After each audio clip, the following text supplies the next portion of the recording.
Dhanik Bharat Educational Institutions, Inter, IIT, JEE, NEET, admission opened.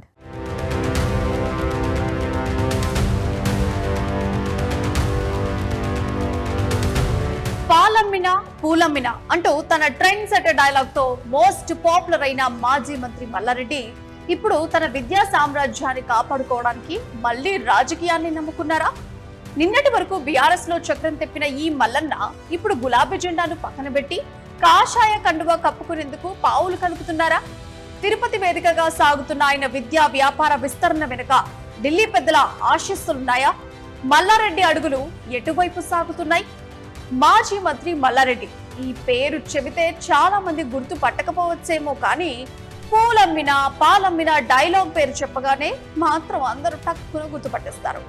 కాలేజీలు, యూనివర్సిటీలతో big business man గా ఎదిగిన మల్లారెడ్డి టీడీపీతో రాజకీయ ప్రస్థానం మొదలుపెట్టారు. తొలి షాట్ లోనే మల్కాజ్గిరి ఎంపీగా గెలిచారు. ఆ తర్వాత బీఆర్ఎస్ లో చేరిపోయారు. 2018 ఎన్నికల్లో మేడ్చల్ నియోజకవర్గం నుంచి పోటీ చేసి తొలిసారి మంత్రి పదవి కొట్టేశారు. కార్మిక శాఖ మంత్రిగా కేసీఆర్ కేబినెట్ లో పనిచేశారు. ఇప్పుడు 2023 ఎన్నికల్లోనూ ఆయన మరోసారి ఎమ్మెల్యేగా గెలిచారు. అయితే ఇప్పటి వరకు బాగానే ఉన్నా కాంగ్రెస్ అధికారంలోకి వచ్చిన తర్వాత ఇబ్బందుల్లో పడ్డారు. సీఎం రేవంత్ తో గతంలో ఉన్న ఇబ్బందులు ఇప్పుడు ఆయనకు శాపంగా మారాయనే చర్చ మొదలైంది. ఒక దశలో కాంగ్రెస్ లో చేరేందుకు కూడా ఆయన ప్రయత్నాలు చేశారని, ఆ తర్వాత వాటిని విరమించుకున్నారనే చర్చ కూడా ఉంది.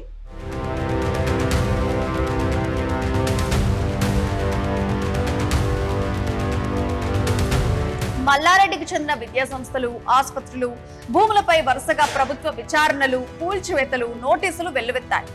బీఆర్ఎస్ పార్టీ అధికారంలో లేకపోవడంతో తన భారీ విద్యా సామ్రాజ్యాన్ని కాపాడుకోవడం మల్లారెడ్డికి అత్యంత అవసరంగా మారింది.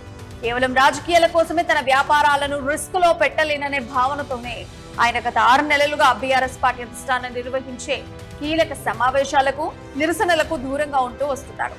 బీఆర్ఎస్ పార్టీ ప్రతిపక్షంలోకి వెళ్లిన తర్వాత పార్టీ నిర్ణయాల్లో, అలాగే భవిష్యత్తు వ్యూహాల్లో సీనియర్ అయినప్పటికీ తనకు సరైన ప్రాధాన్యత లభించటం లేదని మల్లారెడ్డి భావిస్తున్నట్లు ఆయన అనుచర వర్గం చెబుతోంది.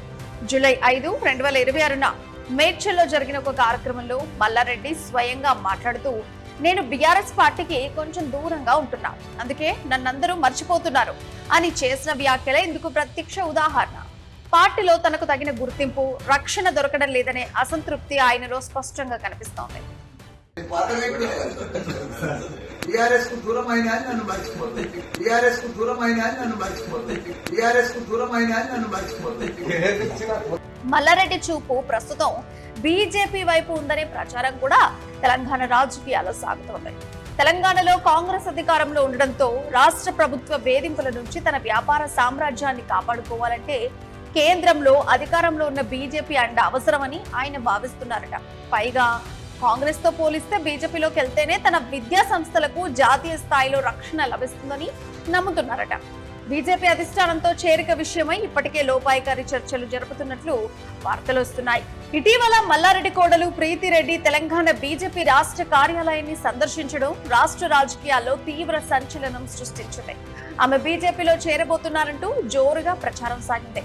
అయితే మల్లారెడ్డి యూనివర్సిటీలో నిర్మిస్తున్న ఆర్టిఫిషియల్ ఇంటెలిజెన్స్ క్యాంపస్ ప్రారంభోత్సవానికి ప్రధానమంత్రి నరేంద్ర మోదీని ఆహ్వానించే ప్రయత్నంలో భాగంగానే బీజేపీ నేతలను కలిసినట్లు చెప్పుకొచ్చారు. తిరుపతిలో ప్లాన్ చేస్తున్నాం. ఇది మన పక్క రాష్ట్రం తెలంగాణ, తెలుగు రాష్ట్రం ఇంకోటి ఏముంది? తెలంగాణ తర్వాత ఆంధ్రప్రదేశ్. ఏం రాజస్థాన్ లో ఏం అనుకోవట్లేదు, వేరే స్టేట్ లో ఏం టైం అనుకోవట్లేదు. అనుకున్నప్పుడు ఫస్ట్ నేను మీకు ఇన్ఫర్మేషన్ ఇస్తాను. ఫస్ట్ గుడ్ న్యూస్ అని మీకే ఇస్తాను.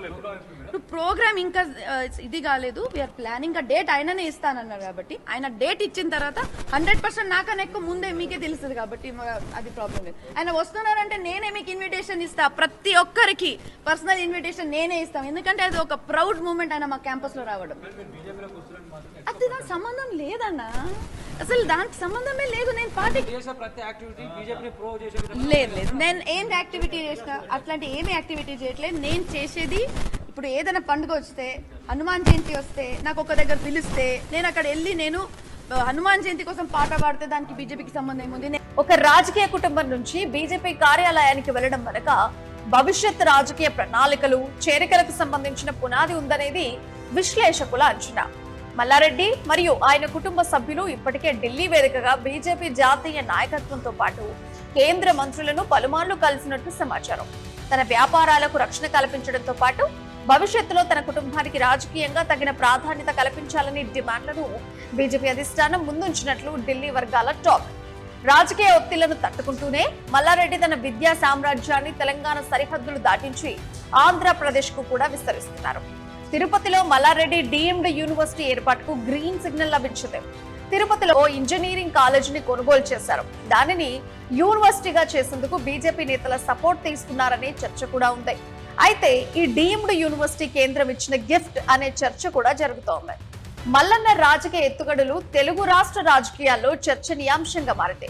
ఒకవైపు విద్యా సామ్రాజ్యాన్ని కాపాడుకోవడంతో పాటు రాజకీయంగానూ కీలక అడుగులు వేస్తుండడం ప్రాధాన్యత ఇప్పుడు సంతరించుకుంది.